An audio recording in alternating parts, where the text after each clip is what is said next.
The psychedelic revolution is here. If you want to integrate your visionary experiences into your purpose, get clear on your entrepreneurial path, and help people while you do what you love, then this podcast is for you. Welcome to The Psychedelic Entrepreneur, Medicine for These Times. I'm your host, Beth Weinstein. I'm a spiritual business coach, 3-time entrepreneur, and a lifelong student of psychedelics and sacred plant medicines. You carry your own unique medicine, and your medicine is what we need for these times. This podcast will help you to share your medicine so you can create transformation in the world. Listen in on conversations with psychedelic leaders, changemakers, and conscious entrepreneurs who are living proof that a better world is possible when you follow your heart and live in alignment with your soul. Hello, everyone. Welcome back to Medicine for These Times. I am so happy to finally have Dr. Christian Gonzalez here with us. Hi, Dr. G. Good to have you. Hello, Beth. Thank you for having me from New York to LA. Yeah. And I was just saying, I love the New York accent. I really do miss that. So it's great to hear it. I was reminded that I have it. I just forgot that I had it until I guess it's stronger than I thought. It's funny because I'm actually from California and I still have that accent in me. Ooh, okay. It'll stick to you. You know what I mean? There's a lot of movies, New York accents. You hear a lot of people, the guys at the bagel store, guys at the pizza place, and then you go, okay, well, something's going to catch on at some point. Is anyone making good bagels in California yet? Zero. Yeah. Actually, I went to Brooklyn. I did a post that where are all the good bagels in California? Because I went to this place in Brooklyn. Finally had a good bagel. I wonder if it's the place near where I used to live. It's called Black Seed. It was in Brooklyn, Black Seed. Shout out Black Seed. Yeah. Because you really just can't get a good bagel outside the city. I mean, even up here, 2 hours away, there's one place, but it's probably for the best because I don't really do gluten. They're not much. The healthiest. Yeah, they're not the healthiest. Once a year for me. Yeah, that's exactly it. It was a good time. Once a year. Well, let me tell people a little bit about you if you haven't heard of Dr. G. So Christian, Dr. G completed his doctorate of naturopathic medicine at the University of Bridgeport College of Naturopathic Medicine in 2014. During his time there, he took interest in many fields of medicine, but it wasn't until his mother passed away of cancer that he decided to shift his focus to oncology. Upon graduation, he completed his residency at the Cancer Treatment Center of America, where he found a passion in helping people optimize their health and preventing chronic disease. He soon realized that cancer was not simply nutritional or exercise-based, and it was much more than that. Everything is connected, and those of us listeners, if we don't know this by now, I don't know where you've been, but from the foods that we eat to the way that we think and interact with the world and the people in our lives. These seemingly small factors all play a large part when it comes to our health and longevity. Because of this, Dr. G has shifted from working with patients to focusing his energy on mass education. He's also the host of a weekly podcast called Heal Thyself, which focuses on giving people the tools they need to truly heal from the inside out and highlights some of the top medical professionals in the industry. Dr. G lives in LA, where he continues his mission of empowering people with the knowledge and the courage to take their health into their own hands. So, Christian, I'd love to hear your quick story. It's interesting. My father also died of cancer, and it had a profound effect on my life because it was, premature. And I'm sure this probably is a similar situation. Yeah. But I'm curious, what got you into the field of naturopathic medicine in the first place? Like, were you just a healthy kid and kind of on this path, or, what's that story? Oh, man, definitely not a healthy kid. And we think about like the way that we ate when we were younger. I think most people listening to this can remember like Dunkaroos and Gushers and Fruit by the Foot and all them cereals. And that, we didn't know, right? Like my parents didn't know that it was just like what was at the supermarket. And it's something that like I was marketed to as a kid with all the like Saturday morning cartoons. And I'm like, oh, I want one of those. And, there's like, before I even go into that, there's like something called a pester factor where it's actually implemented in the marketing plan with the belief that children will pester their parents up to a certain amount to get this. And it's actually added into the whole marketing thing. So, man, pester power it's called. And I was getting all those stuff. So I didn't really grow up healthy eating. for all intents and purposes, I was a pretty healthy kid. But what really brought me into naturopathic medicine was the journey that I went through pre out of college in dental school. And I was going to be a orthodontist. That's what I wanted to be, an orthodontist. Because I had my own experience with teeth and everything, and my teeth were all messed up and confidence issues when I was younger. But going into dental school was really potent for me because at the same time of me leaving my family for the first time, leaving the East Coast really for the first time to live in the Midwest, I was away from my mom and she was diagnosed with cancer. So that's when the whole cancer journey started when I was in school. And within that first year and a half, there was a lot of ups and downs. And ironically, in my whole journey and helping support her as I was sort of off put by the way that we treat cancer in this world. You know, for those of you who've gone on a cancer journey and you're a cancer survivor, congratulations, that's beautiful. And for those of you who've been listening to this podcast and know someone who has cancer, you know, it's also, you know, that's a whole family experience. It's the whole community experience. It's not just one person. Everyone is deeply affected, especially the immediate family. So I would go to her appointments and I would be really off put by the foods that they would recommend because she was losing weight. So they really wanted her to have high caloric foods. But when I heard like pizza and cakes and cookies and like these sugar smoothie recipes, I was in shock because I was like, I don't know nutrition like that, but I do know like bro nutrition, working out, you know, like eating healthy. I know some of that, you know, and this is not the same. So I took it in my own hands and really went through that journey of like helping her make calorically dense smoothies, making sure she's eating calorically dense, healthy foods. And in that journey, I found out about naturopathic medicine. Like, you know, I'll tell a story sometimes. I'm reading this book. It's called The Martha's Vineyard Diet. I go, what is this? I'm looking at. I'm in the library, and actually, I'm not in the library. She gave me the book to read, and then I saw this. It said ND in the front, and I go, well, what editor can make such a big mistake? They should have put MD. I can't believe they put ND. I can't believe. I go, let me see what editing company, and I'm opening it. I'm looking through and then I see ND naturopathic. I said, what's a naturopathic medicine? And I go, you know, I go, whoa. And at the time, there was no we didn't have internet on our phones. I mean, I'm not. I'm a little older than people may think, but like, you know, I didn't have. I had a flip phone, so I rushed from. You know, I got my bags. I rushed, went all the way back to my small little studio apartment. I opened up my computer and I was like, "What is naturopathic medicine?" And I remember this was like 11 at night. I had school the next day, and I was on the computer for hours, like watching YouTube videos, learning about it, and I had this huge rush of intuition, and that's what told me that I need to transfer. I need to move into something that is more in alignment, and I did. Unfortunately, in the first year, she passed away from cancer. But that set me on the course of going into oncology, working with women with breast cancer, learning about what's happening, what more are we not looking at with cancer. And in the what mores, it led me through like environmental medicine and science and the podcast and people like, whoa, what's the best couch and what's the best bed and what's the best air filter? How do I buy this? You know, and teaching and teaching and teaching, which ultimately sprouted this thing of like resiliency. And it's like, we're going to be exposed to all this stuff, but we need a strong, resilient nervous system, and that's coming from really the somatic work.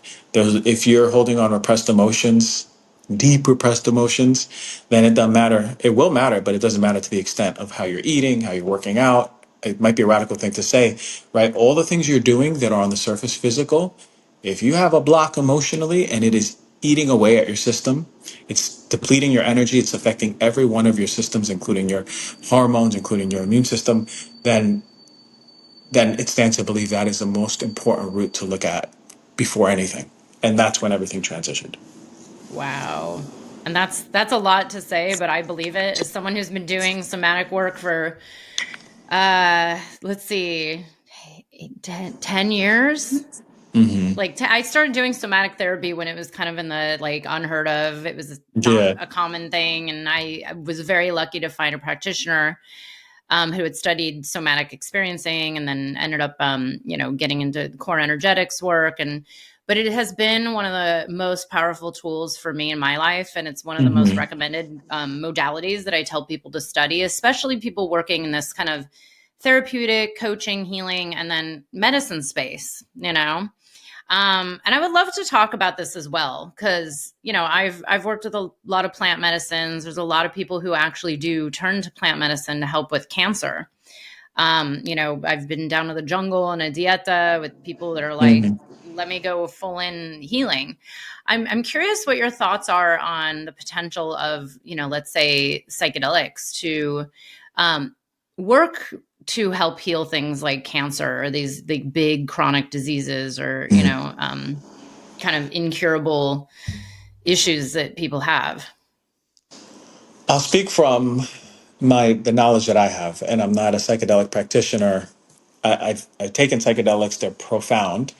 I know that, and I think we all know that who've done it, in an environment that was safe and controlled, and not like a party with like EDM music and alcohol. It's a little different.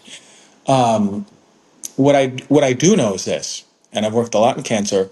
What I do know is that we have our research and data that shows healthy weight, not eating processed foods, no alcohol, no cigarettes. Those are the things that we really, really know are contributing to cancer.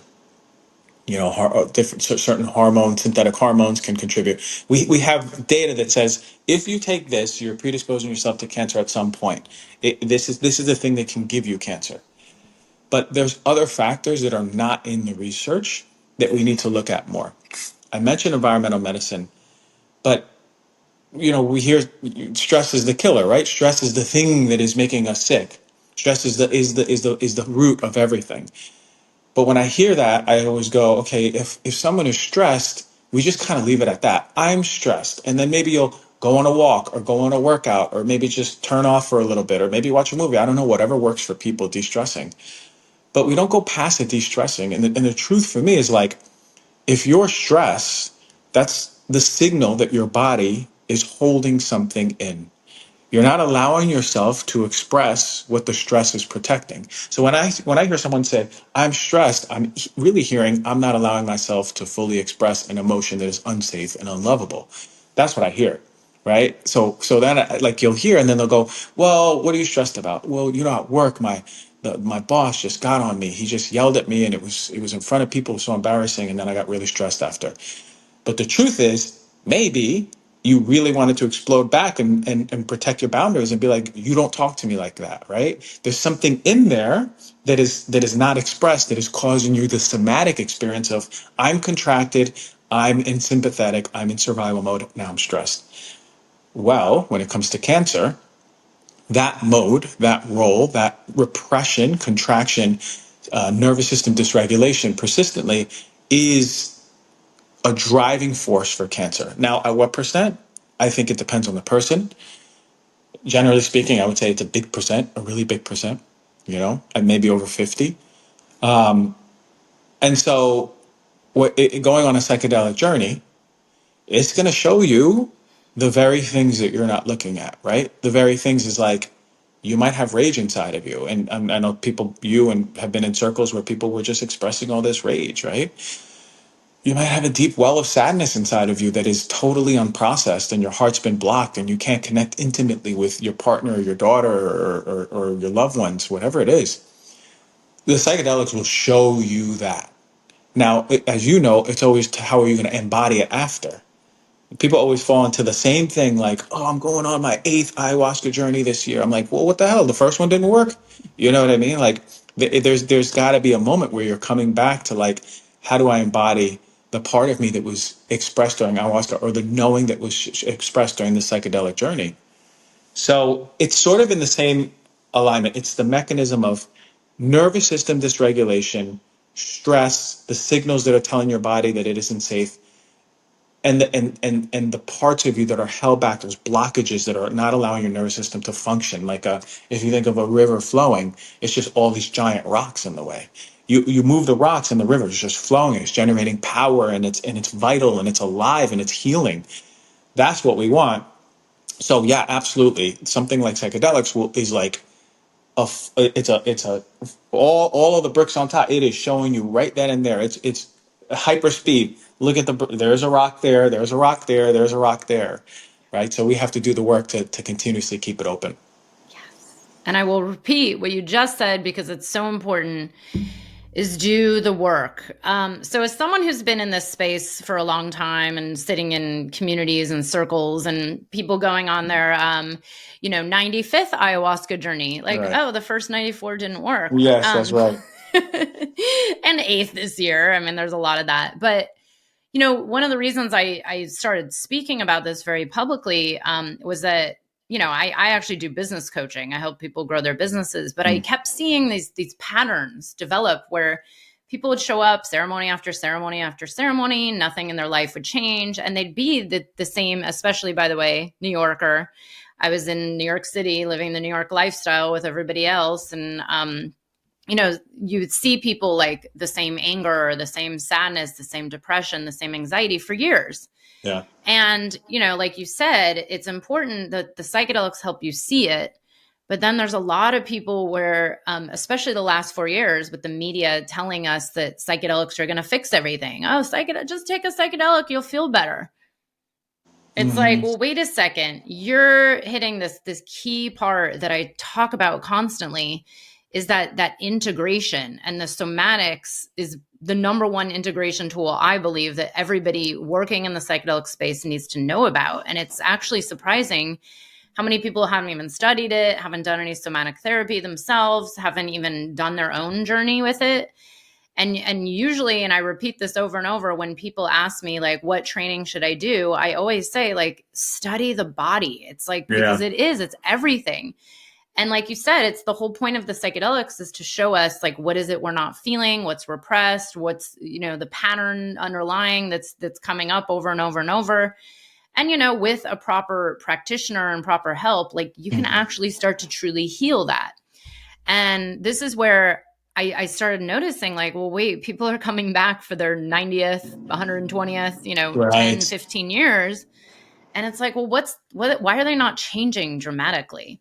So it's really interesting. You also said something else. So one of my former partners was a somatic therapist, and he used to say like, well, the key to healing this planet would be everybody expressing their rage. And it's like, express the feelings that we're not feeling or feel the feelings we're not feeling. But what happens when, like, let's say here in America right now, it feels like there's a lot of rage going around. Pre-election, this year is very divisive. Is the goal for everybody now to just start like, lashing out at their bosses if they're feeling upset, or like, when you say this, what do we imagine is a healthy way to go about doing this? That's a great question. I would say this: rage or anger isn't the primary emotion. There's always something under it. So Mm, I would actually disagree with your ex that there is something deeper than that. It's not just rage; it's what's yeah. under it. I will say that in the context of anger, anger is a very potent expression that is often repressed. We're a lot more primal than we think, and we have a lot more rage than we think. A lot of women have a lot of rage. A lot of men have a lot of sadness, I would say, but a lot of women have a lot of rage. It's a really potent, but also a very sacred moment when the woman allows that river to flow. That especially when it's the rage river, she allows it to flow, and it's just like this power that comes over this woman. So people in general who aren't expressing their anger oftentimes are compensating as people pleasers. We see that a lot. So, how many people listening or viewing like know that person when we look at them, they're so nice, but you still feel uncomfortable around them, right? They're like, wow, she like does everything. He does everything. They're so sweet. But like their eyes are really like there's pain in the eyes. Mm-hmm. That's oftentimes rage that is repressed. And that's a potent emotion. And that person never felt safe to express that in the home. They most likely grew up with a parent that was very, very expressive with their own rage, and it was really scary in the house. Or when they express it themselves, they would say, "Hey, no, we don't do that in the house." And a child goes, "Okay, like I'm going to listen to mom and dad, because if I don't, really the biological imperative is that we need to survive." So the belief is like, if I don't, I'm going to be excommunicated, or I'm not going to eat food, or I'm not going to be loved. And that's the most important. That will trump, always, that will trump authenticity, survival. It's okay. And a lot of the world has a lot of rage. Now, when I say expressing that rage, I mean it in a healthy way. I don't mean if I go to the coffee shop here and they put monk fruit instead of stevia, that I freak out and I flip something and I throw something at everyone. I go, I hate this place. And then I leave. And then people clap and they're like, wow, you expressed your rage. That's a very unhealthy way to express rage, right? And ironically, it's the way that we think rage is expressed. Therefore, we won't express it because we won't be accepted by our peers or the community, or if we do it in front of our family. So we hold in that outburst. We believe that rage can't be expressed to ourselves because we never seen our abusive mom or dad express their rage to themselves. They express it at each other. They yell at each other. They yell at you, right? The house is unsafe. But the truth is, if you connect to your own body and have those sacred connections, dropping in every single day, feeling into tension, connecting to where you're holding that tension. If you keep doing that consistently, that's the key. You can't just go in your body and go, oh, well, my body didn't want to show me anything. I don't know, somatics doesn't work. No, no, no. It's about dropping into your body until your body even trusts you, because you've abandoned it for so long, trusts you to even show you what's there. You're knocking on a door of a house that maybe it's going to open today. You wait till that house, the person behind the door, trusts you, and that's your body. When it trusts you, it will begin to show you. You'll begin to have whatever visions when your eyes are closed. You'll just have those feelings, those sensations. But the most potent moment is expressing that anger in the comfort of your own home when no one's around.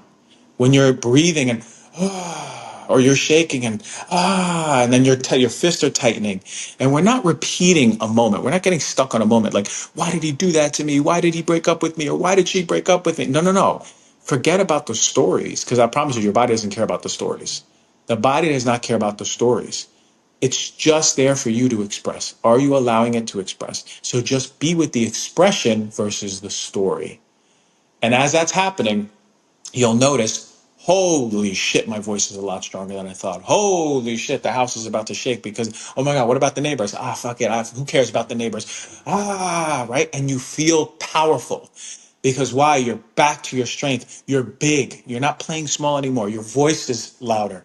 That means then, when you've integrated this, when you go out into the waking life world and someone crosses your boundary, you're not going to go, oh, my rage is here again. No, you've integrated that huge reservoir and it came out such that when your boundary is crossed, you have strong boundaries. Hey, no, no, no, dude, that's not how you talk to me.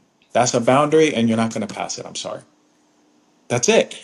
That's it. And you have your boundaries strong, and people go, "Oh my God, what happened to Beth? She's so different right now." Oh, whoa! Like I don't like, and then all of a sudden they were like, I used to be able to like kind of like walk over her a little bit. No, no, no. Now I feel like I'm like I have to respect her. It's just an internal like shift. We feel someone's energy. That's probably the most potent shift in energy you can feel when someone witnesses their anger, comes back to their dignity as a human being, their integrity as a human, and then has their boundaries strong. You don't talk to me like that. You don't treat me like that. Whatever it is, you get stronger and stronger in your boundaries. Then when you're angry, because you're going to be angry at some point, something's going to fill you up. You go home and you go, okay, I'm gonna lay down. I'm gonna do the same thing that I was doing, or I'm gonna move my body. I'm gonna move that energy, but it's never gonna be as deep as it was because you've integrated it. Mm. Mm. Such an important lesson. And this is something, especially in the psychedelic spaces and the psychedelic fields, for people that are working with other human beings in the space to even discuss the body, the energetics, the boundaries. I literally, by the way, I recorded an email yesterday.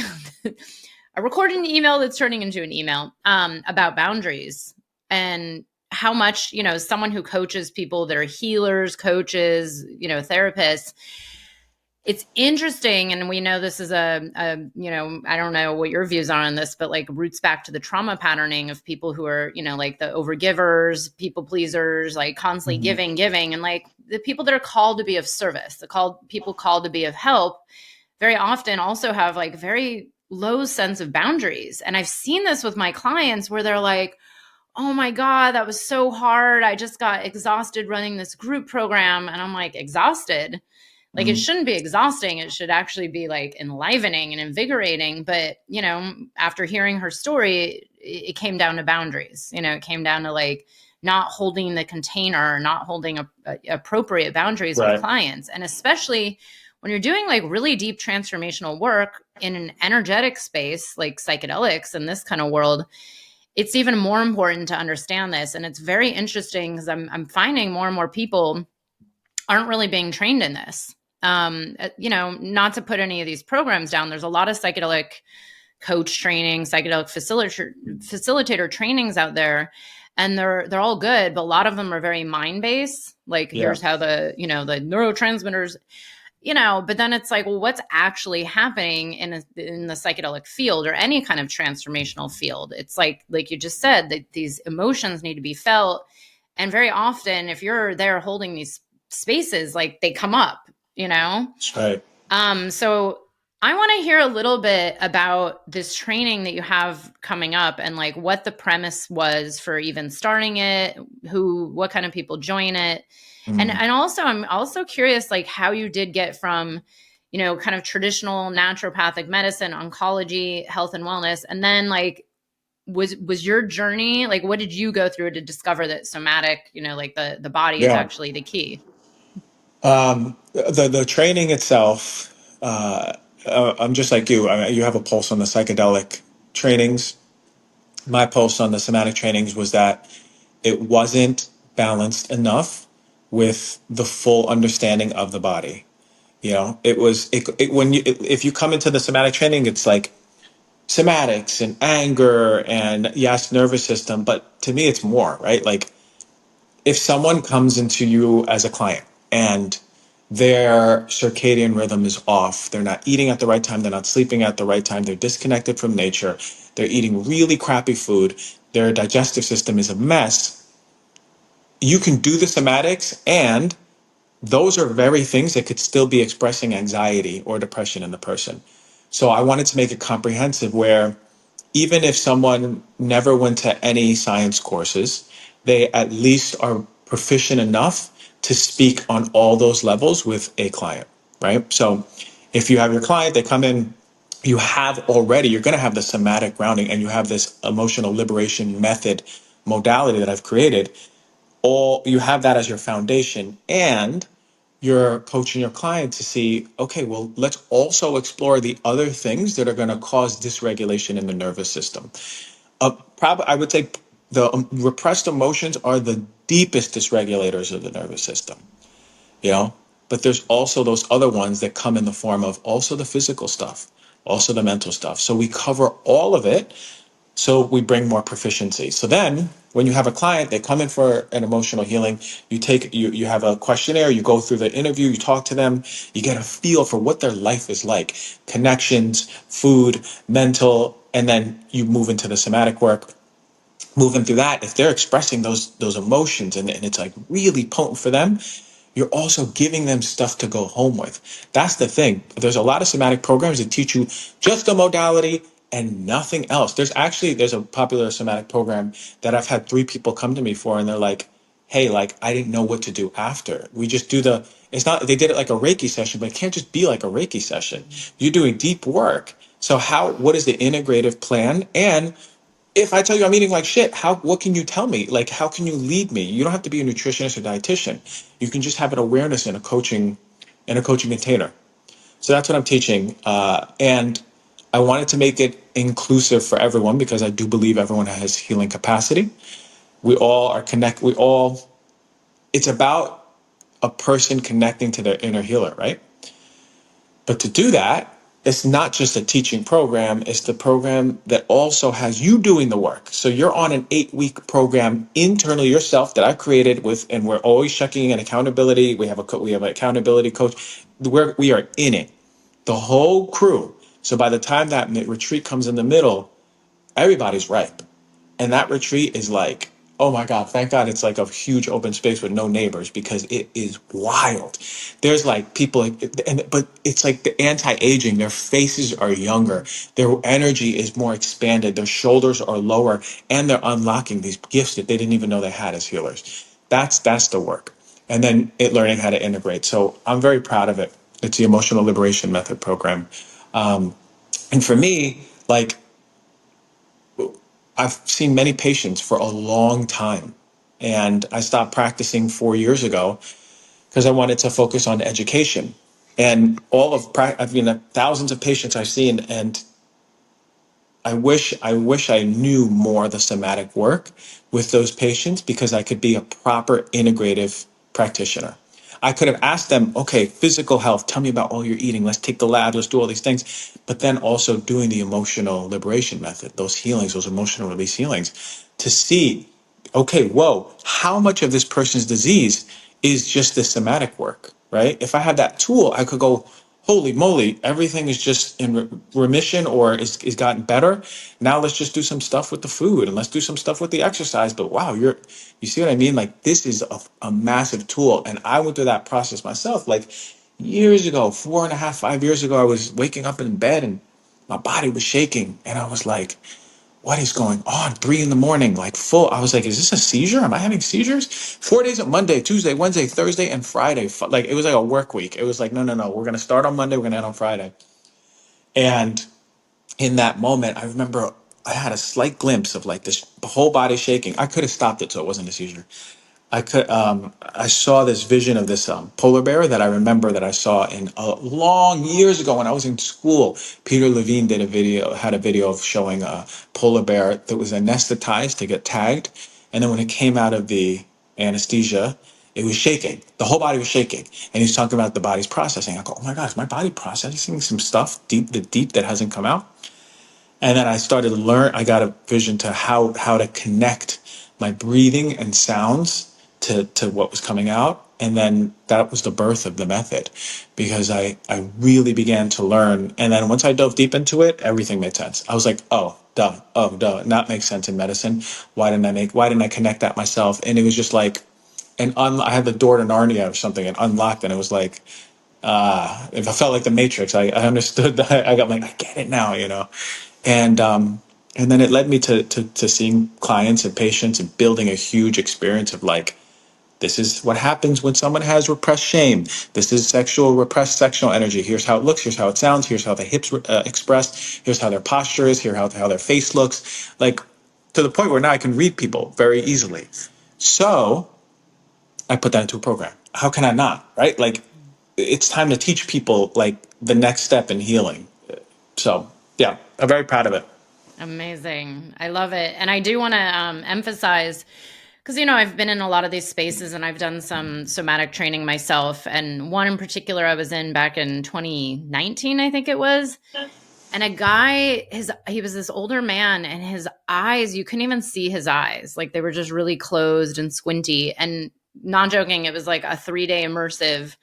And by the end of the weekend, we're all like, oh, you have blue eyes. Like we literally couldn't see his eyes. And he just, Opened up. yeah, physically. And I've done other somatic work and other, deep dives and even work with clients. And it is amazing to see how people's faces, and like you just said, it's like anti-aging.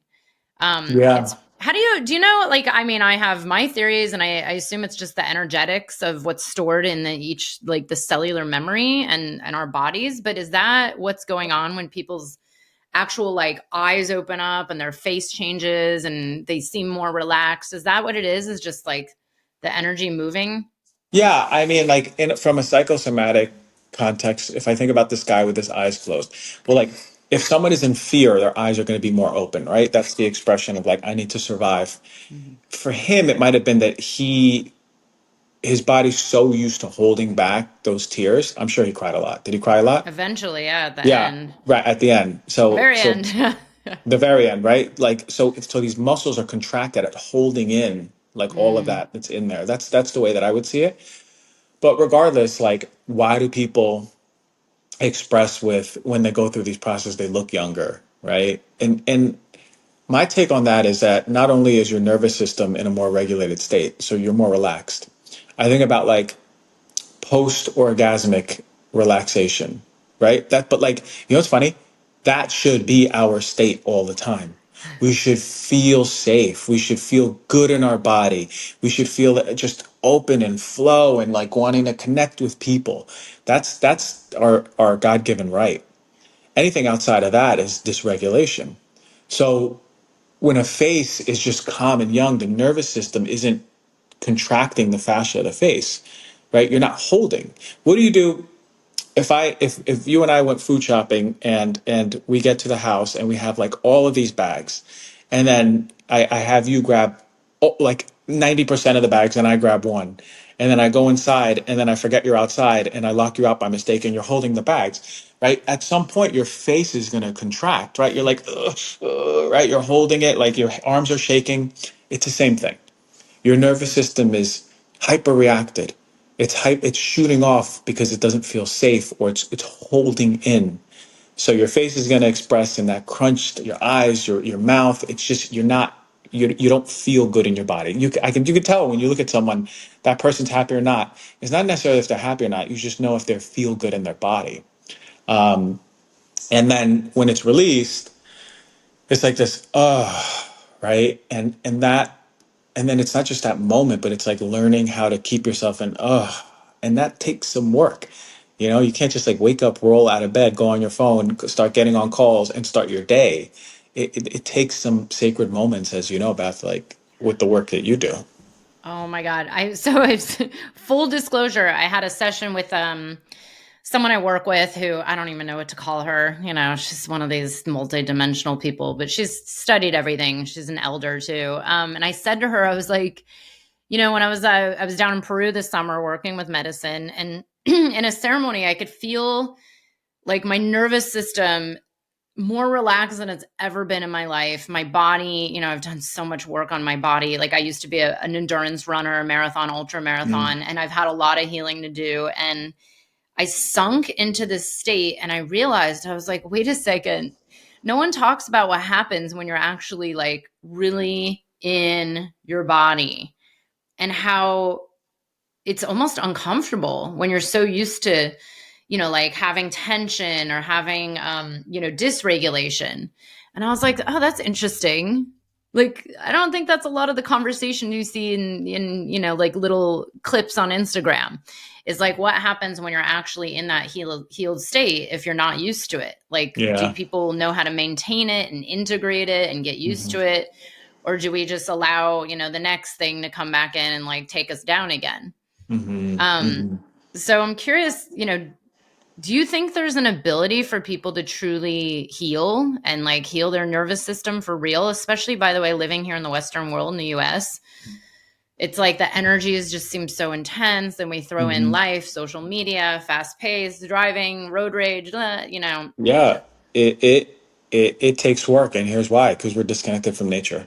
Mm, If it would be a lot easier if we went back to our roots and you know lived in nature and actually woke up to bird song and put our feet on the ground and breathe like mountain air or jungle air wherever we live, right? That very I teach this in the course, the very signals from different nature cues have very potent effects on our blood pressure, but more importantly on the balance of our nervous system. Just being around nature helps balance our nervous system. Now, great, like everyone can attest to that. We go out on hikes and we're like, I feel better, you know, wow, what a great day. And you go back to your life. And the truth is, and I'm saying this as someone who lives in LA, the truth is it's very difficult to maintain health. It's an uphill battle, put it that way, if you're in the middle of a city. mm, Now, for me, thank God, at least I have the ocean. I can ride my bike right to the beach, put my feet there, put my earplugs on or headphones, and then connect to the ocean. But if you're not, and you live somewhere where you need greenery all over your home, because the very signal of seeing greenery in your home can actually start to regulate your nervous system. So to answer your question, it's like, yeah, if you don't live in nature, we have to have our rituals set up for ourselves in order to maintain health. And for me, health is that nervous system regulation such that, for whatever you believe, whatever, your soul will be able to express through your nervous system in human form. So you are embodying your soul and its purpose. That's for me health. Anything else than that is less than health. So, I mean, that's for me why we're here, right? To embody who we are in human form, to embody our purpose, to feel connected to life. And like, that is impossible. I promise you, impossible if you're in survival mode. And what's not helping survival mode is if you come out of your door and you hear "Wah," and a taxi cab and someone's cursing. Like, I was in New York for 3 days. I love it. By the third day, I was like, I'm out. And then we went to upstate New York, and I was like, I'm better. You know? Yeah. Shout out upstate New York. That's why everybody's leaving. Not everybody, by the way. I always like to say, like, okay, no. Yeah. But yeah, no, and I agree. I talk about this a lot. It's like, even with clients that I work with, and I'm sure you too, it's the first step is like, okay, just safe. Like, the very idea. And it's, so many people feel unsafe, which is interesting. 'Cause, I have some teachers that say, like, look, like, even though it feels uncertain and unsafe and the world is in, chaos, we are technically safer than ever. If we look back on history, which is probably, I'm going to get people saying, like, that's not true. But really, like, who is truly chasing us right now, especially, here in America? And that's probably the most of the listeners and people in this audience. But, it's an interesting thing as someone who's really on the front lines of health and wellness, and you're, based in LA and kind of been studying this a while. I'm curious, when you look to our future here, like, especially in the Western world, do you have faith in, like, the direction things are going? Because it's very interesting. Like, as I call myself as one of those people that lives in a bubble. It's like, oh, me and all my community are going in what I think is an evolutionary, positive, direction. But then we look around, we see the news, we maybe see other people. I don't know about you. I feel like I personally have been hearing about more cancer cases than ever lately. It's a thing. And then, we go to the grocery stores, and I'm like, I don't know. I don't remember stores having this many products when I was a kid. Like, there's just shit. There's like Mm-hmm. everything for everybody, and kids and random things. And sometimes I feel this, like, it's a sadness. I'm like, is there hope for our health? Is there hope for our mental health and wellness and healing on this planet? I don't know. What are your thoughts on, like, the direction that things are going in? And do you feel positive, like, generally with it? I feel positive, and this might be at the risk of being in a bubble, Yeah. but I feel positive in a sense that when stepped into this, it was like beyond an uphill battle. There was like no one knew about like really, really like healthy living. They sort of knew, but it wasn't quote unquote trendy. And then it started like kind of trending, and there was like a whole blow up of yoga movement and yoga pants and green juices and salads. And I was like, okay, great, this is good. And then that has different iterations, at least on the dietary front. But I actually do believe that because the conversations that are being had on national platforms from celebrities that like I never thought would be talking about like the stuff they're talking about. Even some people talking about like psychedelics, even some people talking about like somatic work. That's pretty wild to me. I'm like, whoa. And for better or worse, it's through social media. It's like, like like it's a love hate for me. It's like, God, I have this thing that's my work, but also I'm on it too much. And like, I don't want to spend my time on a screen, but also it's like amazing because people are learning things. But I've had some interesting celebrities follow me and I go, whoa, like, would they ever have 10 years ago follow somebody talking about the crazy stuff that I talk about? And then for me, I was like, shout out to them, right? Because now their consciousness, that's in their field. And these are people of influence, people of power who they can be expressing that to other people. So like my take is that it is going in a right direction, in a direction that is healing. Now, cancer's going up. Yeah, Is it? Yeah, the projections are going up. it's a Yeah, real thing, right? Okay. yeah, the overall projections. Yeah, you're right. And different, and but like there's still that battle, right? We're still like looking for just to put a band-aid. We're still not learning prevention. We're still not that's a huge part. And we won't be healthy as a nation until that happens. Until there's education around like, hey, the food system, community, putting your feet on the ground, exercise, like proper balance in your diet. Like all these things are important. We're not there yet, but it's also interesting at the same time we're hearing more sophisticated conversations about like psychedelics, right? Like somatic work, repressed emotions. That's great. And let's teach people how to like do the 101 stuff, like eat healthier.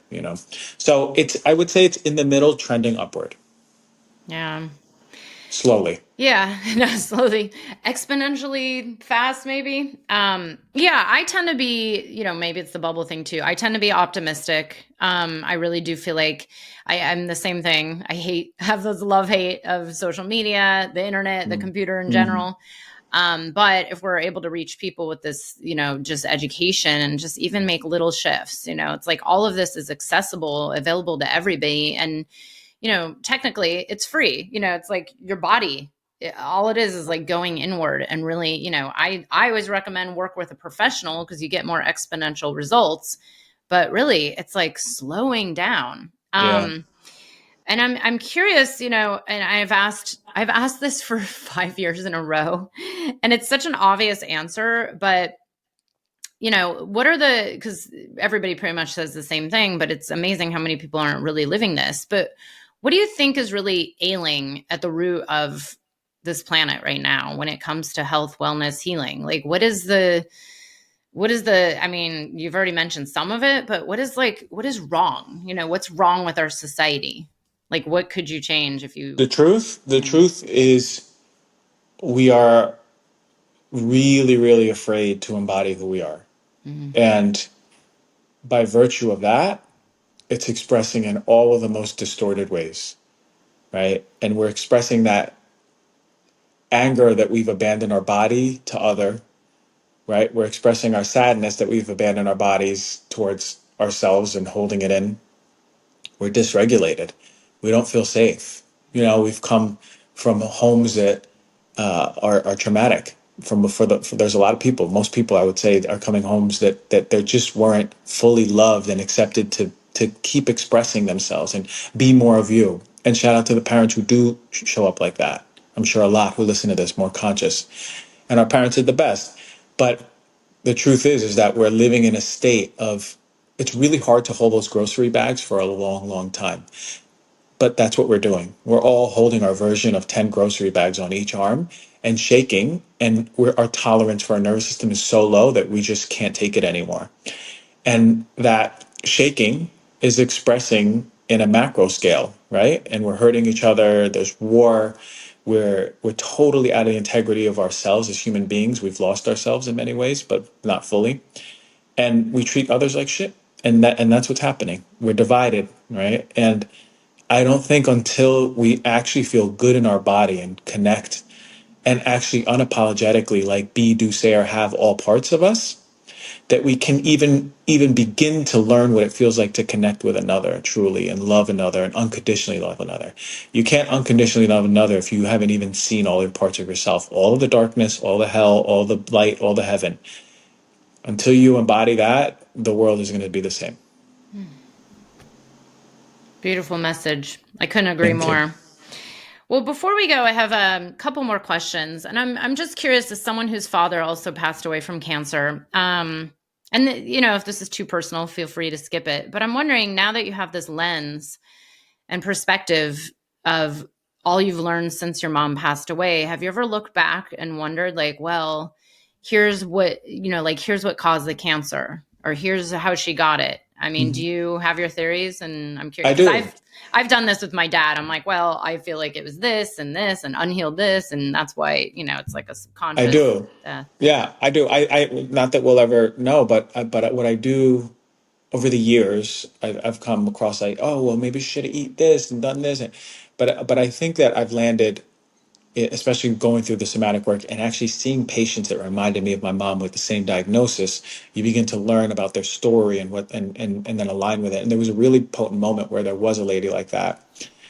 And look, when I speak like this, with this is healer Christian. It's not Dr. Christian right now. So like, I want to just speak from like, we don't have studies on this. We won't have studies on this. You cannot measure how many cc's of energy is repressed in someone and how many cc's of energy is expressed in someone.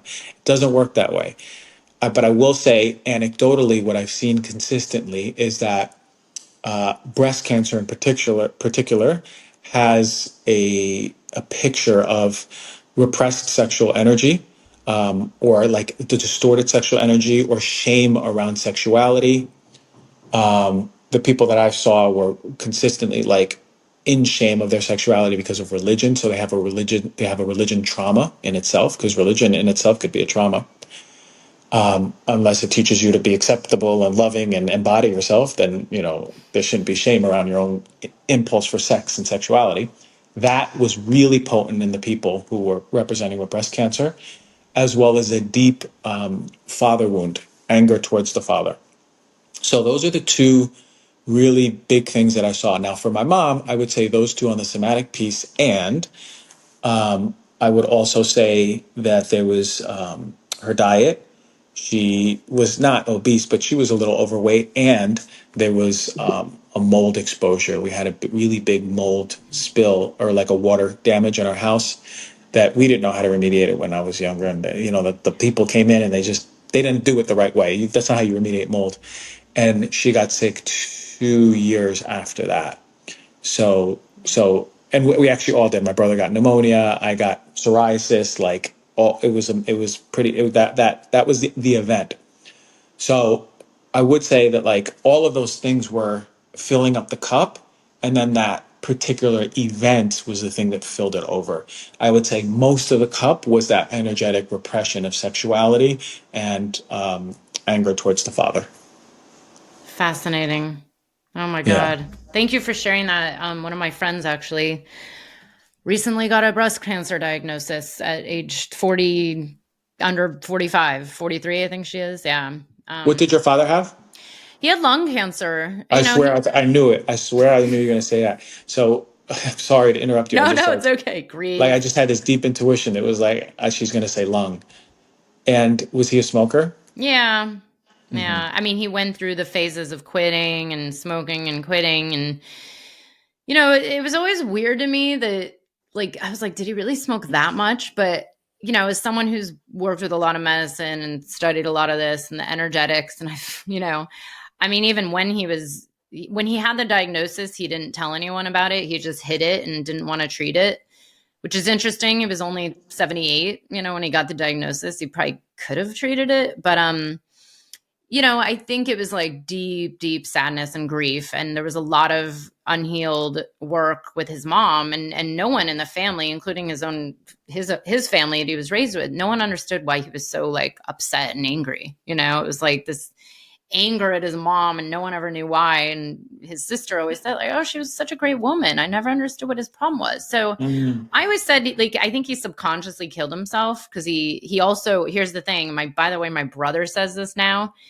He used to say, I'm gonna die before I'm wait, what was it? Oh, sorry. No, he didn't die at 78. He died at 71. Sorry, did I just say 78? So he died at 71 years old, and he used to say, I'm going to die before I'm 72 because every male in our family has never lived past 72. And it's crazy because, he's looking back into like generations. And my brother, who lives in California and lives a pretty healthy lifestyle for the most part, is going around saying that now too. And I'm like, well, Mm. you're just going to manifest your death then, right? Yeah, 100%. Yeah. I was going to ask about grief because of the lungs and his relationship with his parents, but you've answered that. But yeah, I mean, like, it brings up a potent thing is like the stories that we tell are very important, right? Like, what are the sponsoring stories behind your human experience? Like, Mm.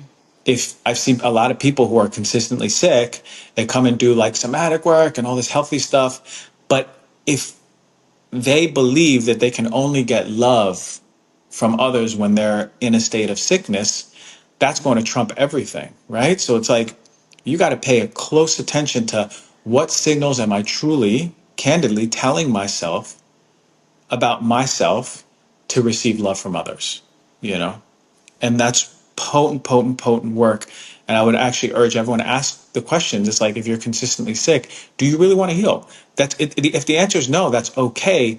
But be honest with yourself. Do you really want to heal, or are you receiving more love, attention, affection from others? And do you believe that when you're sick? Because it might have been true when you were younger, but it's really, really important to think about. So things like that, right? Like those really, really potent beliefs, we don't even know. They're like kind of like blind spots. They're like, that's how I am. But when you're honest with yourself and you do the somatic work and you drop into your body and you do the psychedelics, you will get humbled because something will show you at some point that story. Yeah. And they're like, oh, but of course I want to heal. And then you do the deeper digging and it's like, my Yeah. whole identity is rocked Yes. now. What Identity. do I Exactly. do? Who am I? Yeah. Who am I? Right. Yeah.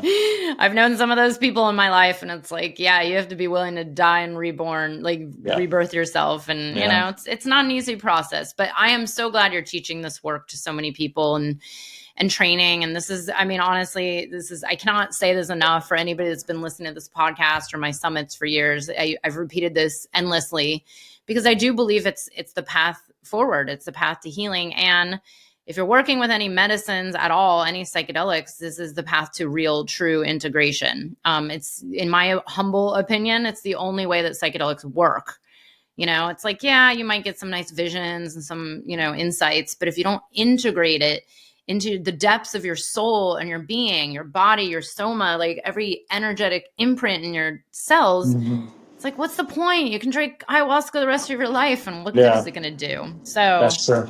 That's I'm true. so glad you're teaching this. So tell us, what do you have? So you have the training coming up. What else are you up to in the next 6 to 12 months? Just, Ooh, yeah. okay. I have well, the podcast is the podcast. We're always showing up for that. We have great shows. I mean, like, it's we talk about somatics and we talk about everything else. I've done product reviews on lipstick, on water filters. I've talked about matcha. I've talked about nature in your home. I've had guests talk about think about anything, postmenopausal, premenopausal, every show. And it's just a huge library. You can always just type in "Heal Thyself, Dr. G" and almost any topic, and there'll be a show on it. We've had 300 plus shows. And then I'm looking at my whiteboard next to me right now, and I'm making a product. I'm making a product for the first time. I've waited 10, when did I graduate school? 10 years ago. Physical And product?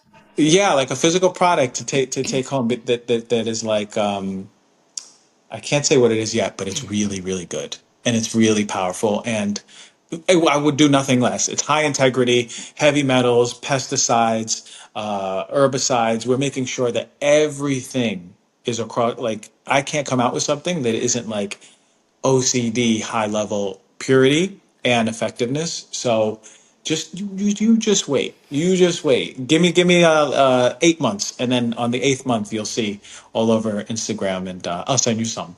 Yeah, send me some. I'll share it because here I am drinking hydrogen water that friends of Good mine. stuff. It's good stuff. Yeah, here's the thing. I was like, there's someone who you probably know, and I was sitting with her in Costa Rica, and I turned to her after a ceremony, and I was like, "So what's the real deal with this stuff? Is this just like the latest gimmick? Because Yeah, it's gimmicky looking." it's gimmicky looking. I could see like the difference. And then they explained the science. And I was like, you know what? Ever There's since I've some been drinking research. this, it's like weird. I have a lot of energy usually to begin with, but I definitely have down days. But this, it's weird. Like it's a different kind of energy. It's like a consistent, solid, grounded. And I'm like, I feel good. So that's all that matters to me. I'm going to Paris tomorrow, and I'm bringing that. I have a bottle, like the little hydrogen water bottle maker, Yeah. and and it just works so well with like that. tension and fatigue that you feel from flying, you know, like there's just everyone who flies, they're just Yeah. like, what the fuck did my body just go through on some level? Yeah. And then it works really well. Yeah. Yeah. I had it with me the whole time in Peru. And honestly, like I just energetically structuring my water, especially if I'm in a place where I have to buy bottled water or drink Yeah. unknown Yeah, water. exactly. I always call myself, I'm a true water snob. I mean, I moved up here just for the water. Okay. Now we're talking. Yeah. Well, Dr. G, it was so good to have you on here. It's great to finally meet you and hang out. And thank you so much for this work you're doing. I really do believe in the healing of the planet. I do believe everything is accessible to all. And thank you so much for all your education. I can't wait to hear about this product. And yeah, we'll have the link right here in the training. And by the way, let me know the next time you're offering this training as well. We'll send it out to the psychedelic 100%. community and get them 100%. in. I love that. I love that. Thank you, Beth, so much. Thank you for your time. I hope you enjoyed the episode. If you're feeling inspired, I'd appreciate it if you showed your love with a review. And check out my YouTube channel where you can find the video version of this podcast. You can also head to bethaweinstein.com to learn more about me and grab my free business growth trainings. Remember, you carry your own unique medicine, and your medicine is what we need for these times.